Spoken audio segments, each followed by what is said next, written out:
Question number 229 है, in a plate girder of uniform cross section intermediate vertical stiffness are provided at closer spacing in middle rather than at supports. अगर हम एक simply supported plate girder ले लें तो हम अगर under the action of UDL अगर हम शियर स्ट्रेस डिस्ट्रीब्यूशन ड्रॉ करेंगे तो हमारा देखेंगे कि जो हमारा नियर द सपोर्ट्स हमारा जो मैक्सिमम शियर फोर्स कंसंट्रेशन है सपोर्ट्स के पास में है।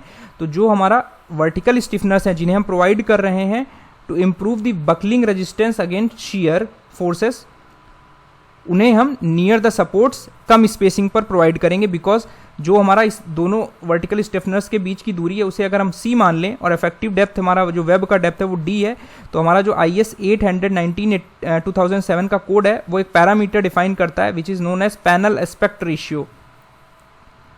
ठीक है, तो इसके अकॉर्डिंग हमारा एंड सपोर्ट्स के पास में हमारा जो पैनल रेशियो है वो हमारा कम होना चाहिए, C/D रेशियो 0.6 से 1.0 तक होना चाहिए और मिडिल में हमारा ये एस्पेक्ट रेशियो ज़्यादा होना चाहिए। इसका मतलब मिडिल में हमारा जो स्पेसिंग है वर्टिकल स्टिफनर की वो ज़्यादा होगी। इट मीन्स पैनल के डायमेंशंस हम ज़्यादा रख सकते हैं, तो ये स्टेटमेंट गलत हो जाएगा बिकॉज यहाँ पे उल्टा लिखा हुआ है। और intermediate vertical stiffness are provided to prevent the web from buckling under a complex and variable stress situation resulting from combined action of shear and bending moment, जो कि हमारा शियर बकलिंग रेजिस्टेंस इंप्रूव कर देते हैं intermediate vertical stiffness.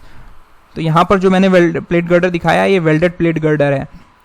उसके बाद हमारा next question है, the shape factor of a circular section is less than that of a rectangular section. ये बिल्कुल गलत स्टेटमेंट है बिकॉज जो शेप फैक्टर होता है हमारा सर्कुलर सेक्शन का 1.7 होता है और रेक्टेंगुलर सेक्शन के लिए हमारा शेप फैक्टर जो कि सेक्शन प्लास्टिक सेक्शन मॉडुलस और इलास्टिक सेक्शन मॉडुलस का रेशियो होता है वो 1.5 होता है।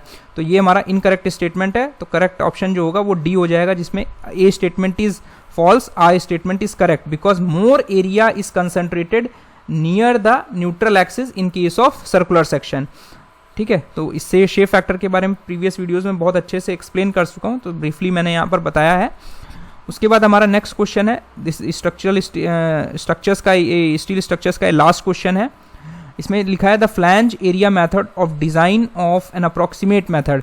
तो जो हमारा method of proportioning of flange area plate girders में, जो हमारे रिविटेड प्लेट गर्डर्स हैं स्पेशली, उसमें जो हमें फ्लैंज एरिया कितना रखना है उसके लिए हमारा दो मेथड हम यूज करते हैं। एक तो फ्लैंज एरिया मेथड यूज करते हैं, दूसरा हमारा moment of inertia method use करते हैं जो कि मोर एक्यूरेट मेथड माना गया है।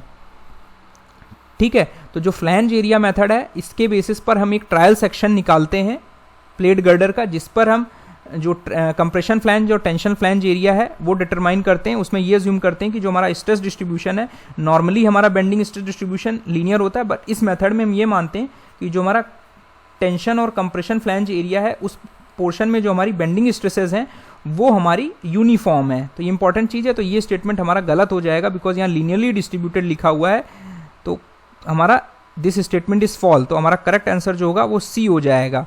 ठीक है, तो ये चीज़ आपको ध्यान रखनी है। तो हम करते क्या है, जो टेंशन फ्लैंज एरिया मान लेते हैं हमारा AF डैश है, तो AF डैश के करस्पॉन्डिंग जो हमारी फोर्स होगी वो सिग्मा BT जो परमिसिबल टेंसाइल स्ट्रेस है हमारी इस पोर्शन में विच इज सिग्मा BT, उसके करस्पॉन्डिंग हमारी AF डैश एरिया है। तो ये टेंसाइल फोर्स इंटू D1 क्या है हमारी जो इफेक्टिव डेप्थ है जो कि यहाँ DE के बराबर है। तो ये हमारा मोमेंट इस सेक्शन की मोमेंट कैपेसिटी होगी, जिसको आप जो कि आपने फ्लैंज टेंसाइल फ्लैंज एरिया के रेस्पेक्ट में निकाली, और यही सेम फ्लैंज एरिया जो आपका निकल कर आएगा यही आप कंप्रेशन फ्लैंज में प्रोवाइड करोगे।